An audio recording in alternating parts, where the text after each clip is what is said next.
People often ask me if there are guidelines in our practice of what I like to call McNeil Lehrer journalism. Well, yes, there are. Do nothing I cannot defend. Cover, write, and present every story with the care I would want if the story were about me. Assume there is at least one other side or version to every story. Assume the viewer is as smart and as caring and as good a person as I am. Assume the same about all people on whom I report.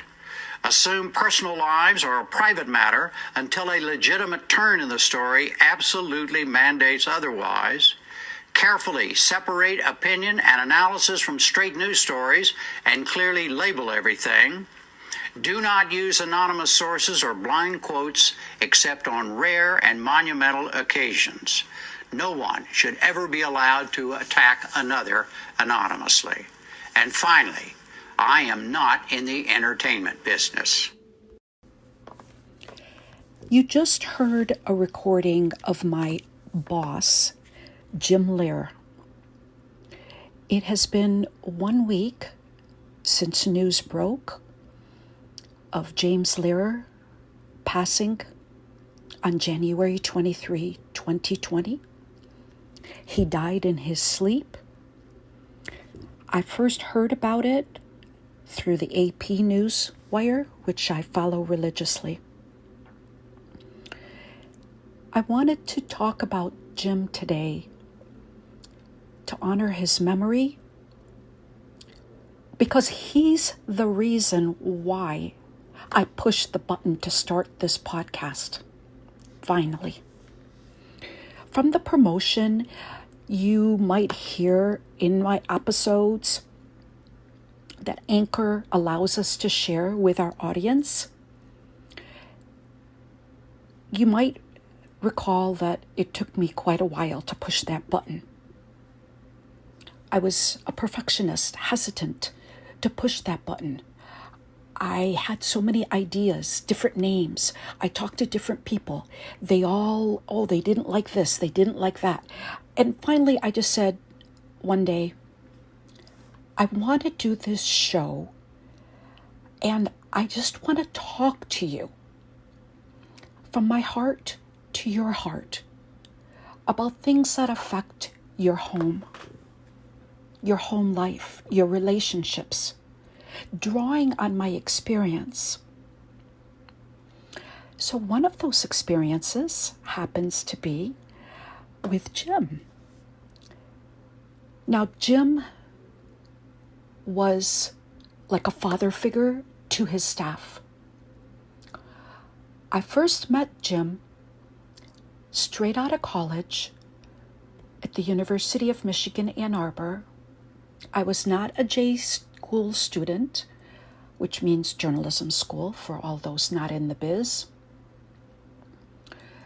I had just done a 9-month stint with United Press International, a wire service, just a competing one against the AP and other services in Detroit. And I packed up my car and I went to DC. Now, I had done a few internships, and I'll talk more to you about that. First one was with National Public Radio, and then UPI and CNN before I graduated and went to DC. Resume in hand, I went knocking on doors. Why, you ask? That's what everyone in my family asked me as well. You see, I had read in a book called What Color is Your Parachute? To decide where it is you want to work, not just apply to where the openings are.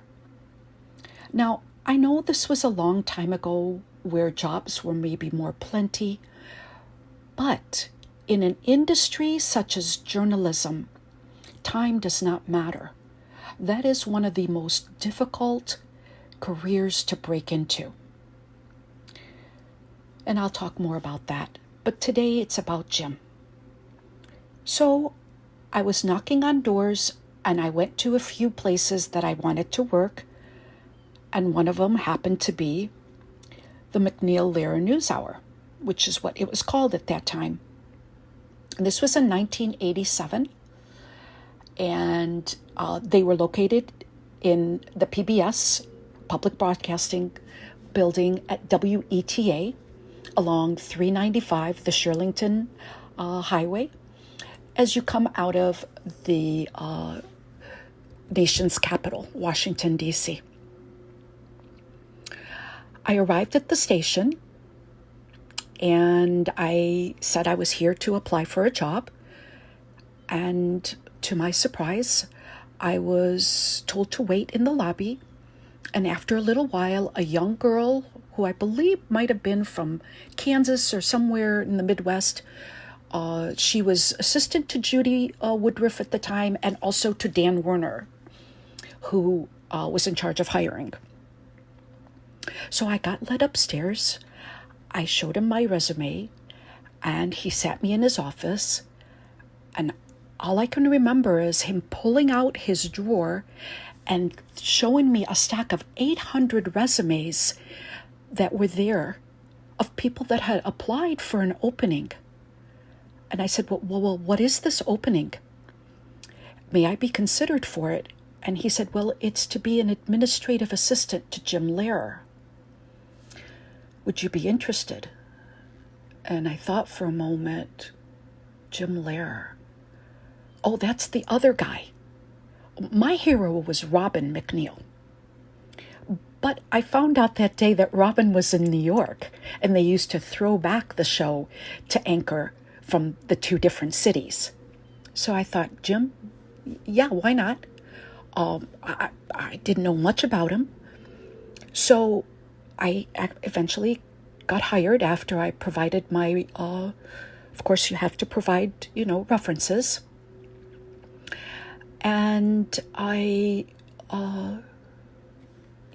said, I'll take it. I didn't worry about the pay. I just knew that I came into town knowing not very many people, on a whim, with all my belongings packed in my car. I had a hatchback Toyota Supra, and I got a job. A little girl from a small town, Dearborn, Michigan, the hometown of Henry Ford, working in the big city among 2,000 other journalists at the seat of government. Now, the reason why I want to share the story to you is that when news broke of Jim's death, I watched very closely how they covered him.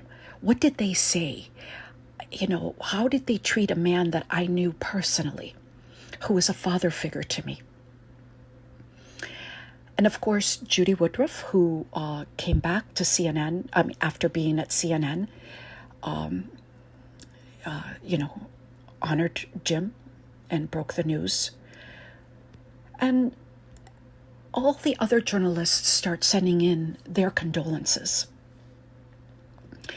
Then yesterday, I started looking at other coverage, and I ran across an obit that was in the New York Times that I hadn't read. And the writer gave an excellent background. He was a seasoned reporter, and that's something that we don't find in the industry. There are many problems that we have in journalism, and we'll go more into that in other episodes. But one thing that I liked was the 539 comments below that article. And of course, someone posted the guidelines that Jim read of being in journalism. And one thing that I found interesting was how some of them shared their experiences of when they wrote into Jim and they received a response, and how that letter was something that they cherished.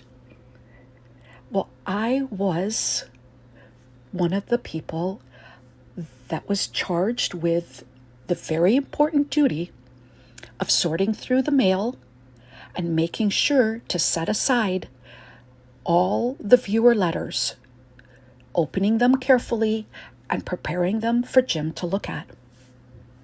Yes, he did read them. And yes, of course, as those attest, they received handwritten notes back from him. Now, I only was his assistant for a year because I wanted to get on with my career, and they finally allowed me to become a production assistant where I got to go out and cover events and work on the show and meet guests. And then from there, a year later, I went on to USA Today to work as a copy editor. But when I was working for Jim, I remember one day he heard the news that I was not too happy in my position. Maybe Dan had gone and spoken to him. So Jim called me into his office and we had a talk. And just like a dad would talk to one of his 3 daughters, he said, and I don't know whether he used this term because I was from Detroit, but he said, this isn't GM, where we don't have a lot of jobs that we can move you into. And I said, yes, I understand. And so he said, you just have to be patient, and that will put you in the position that you want to go into. Well, unfortunately, I didn't get to be a correspondent. I was told I didn't have enough experience. And so that dream was dashed. But he kept his word, and I got to move on. When I was working for Jim, he handed me a copy of his book, We Were Dreamers. And I pulled that off the shelf this morning, which is on my bookshelf along with other books from other people in the business. This was a memoir that he wrote back in 1975. And he said in it, "My best always, Jim Lehrer." But inside the book, I found a printout of an article in Yahoo News from October 5, 2012 that was folded up, that I had saved, that dealt with one of the things that didn't go so well for Jim in his life. It was entitled Lehrer's Philosophy on Moderators' Role Tested. It was written by David Botter of the AP, the Associated Press. It was from New York. I don't know if he knew Jim personally, because, it's a small world. People know each other. They hang out with each other.